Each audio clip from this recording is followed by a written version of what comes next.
Paternalism. Legal interference in someone's life with the goal of protecting them and ensuring their well-being. Seatbelt laws and bike helmet laws are two perfect examples of this. Today I am going to talk about and consider the validity of laws like these. It is my view that these laws are important, justified, and defensible. It is my view that the critics of these laws make fairly poor arguments. There are two key points which I wish to highlight with regards to these matters. Firstly, the nature of consent, and secondly, the nature of self-endangerment and its societal implications. Let us begin with the nature of consent. Consent requires rationality. It requires the capacity to follow logical premises from the basis of reason towards conclusions. The basis of reason is of course pain and pleasure, the two inescapable and inherent forces. Consent requires the ability to engage in rational consideration stemming from one's capacity for these things. Consent requires rationality.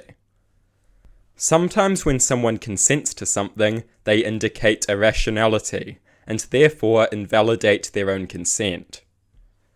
Sometimes we can reasonably conclude that no rational actor would consent to something.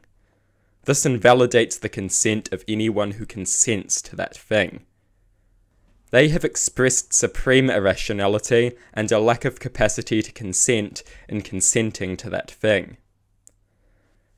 Sometimes consenting to something is blatantly irrational and indicative of some invalidating factor, such as coercion, irrationality, indoctrination, mental illness, or incapacity. Sometimes we can conclude that consent is invalid on the grounds that no rational actor would have consented to something. One great example of this would be a gay person consenting to be stoned to death. This is so outrageously irrational that it is clearly indicative of a lack of capacity to consent.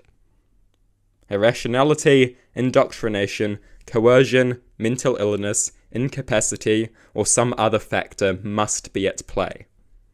No rational actor would consent to such a thing, rendering the consent invalid. Intervention would be justified to protect the gay person from their own irrationality. I think it is both irrational and immoral to stand by and let people be slaughtered by their own irrationality, when one could so easily step in and do something. Some things are beyond consent. They are so egregiously irrational that they are indicative of a lack of capacity to consent.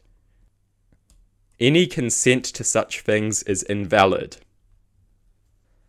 Intervening to prevent irrational behaviour is obviously not always justified, but in cases where irrationality will cause momentous harm, I believe that it very often is. The law can be used to create artificial rationality, to reinforce and give support to real rationality, and to catch those who fall from its grip. In essence, paternalism protects irrational people from their own decisions which cannot reasonably be defended by ideas of consent, because they are indicative of a lack of the rationality required to engage in consent. The opponents of paternalism rely on the false view that consent is some perfect, rational, incomprehensible thing. In truth, consent can be irrational and therefore invalid. It is not humane to allow people who clearly lack the capacity for consent to be slaughtered by their irrationality. No distortion of the concept of liberty will convince me to allow people to be butchered by their own irrationality. People should be protected from harmful forces, and that includes the irrationality within. Now for point 2. The nature of self-endangerment and its societal implications. Alongside the delusional idea of perfect untouchable consent, The opponents of paternalism also rely on the false assumption that bad decisions for one's well-being are limited exclusively to oneself and their consequences. This is entirely incorrect, and indicative of a lack of rational consideration on the part of the critics of paternalism. In society, one does not simply victimize oneself. Our actions normalize themselves. They influence others. They contribute to the creation of norms, standards, expectations, and precedents that others live by. People are very impressionable and environmentally influenced creatures. When one massively endangers oneself, one will end up influencing others to do the same. The reality of living in a society is that when we endanger ourselves, we also create norms, standards, and precedents that endanger others. Our actions set standards that influence people. Every day, our actions help to create the precedent that people live by. When we endanger ourselves in such irrational ways, we will end up endangering others. What is to be said about children who grew up watching parents who didn't wear bike helmets or seatbelts? Such children learn the norms and standards of society from their parents. They will follow in their parents' footsteps. They will smash their heads upon the sidewalk. They will fly through their front windscreen. They will be brought to their grave by the actions of their parents. Actions which fools alleged were only a risk to the parents. In truth, the complex nature of the society and the social species means that self-endangerment can so easily cause harm beyond the individual. If you refuse to wear a seatbelt or a bike helmet, you will very easily encourage others to do the same. People learn how to behave by observing the behavior of others, and that includes you. You will create standards. You will feed into societal changes of norms and expectations. You will influence others to behave in dangerously irrational ways, which on occasion end with those people being entirely unnecessary deaths. The individual does not live in a void. The individual is a highly impressionable social creature that exists in a complex society and learns from its environment. We create standards, precedents, expectations, and norms through how we act every day. And we can create standards, precedents, expectations, and norms that protect people or that kill them. The criminalization of irrational self-endangerment helps to prevent the normalization and encouragement of irrational self-endangerment. It is a good thing.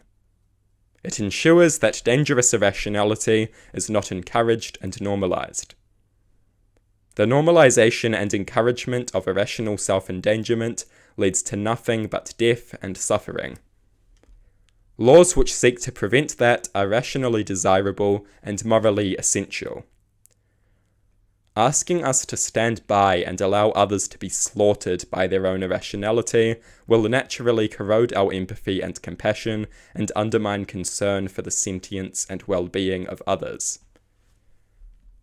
The corrosion of empathy and compassion and the undermining of concern for the sentience and well-being of others will harm us all.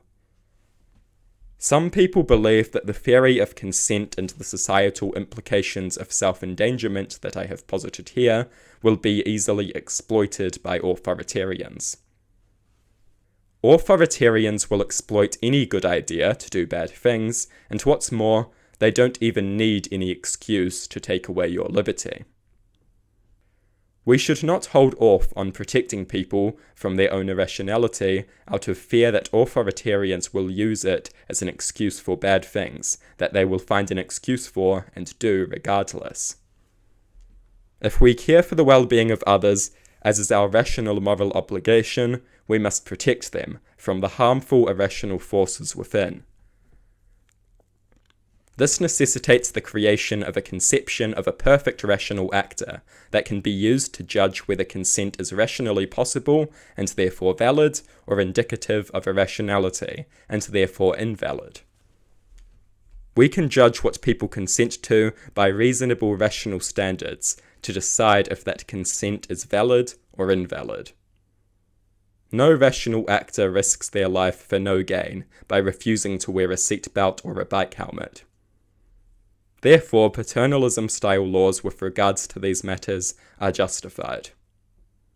Such laws help to protect people from the danger posed by their own irrationality. Such laws also protect other people, considering that putting oneself in danger very often has larger societal implications that are all too easily ignored. Paternalism is justified and desirable. The critics of paternalism are dangerously foolish.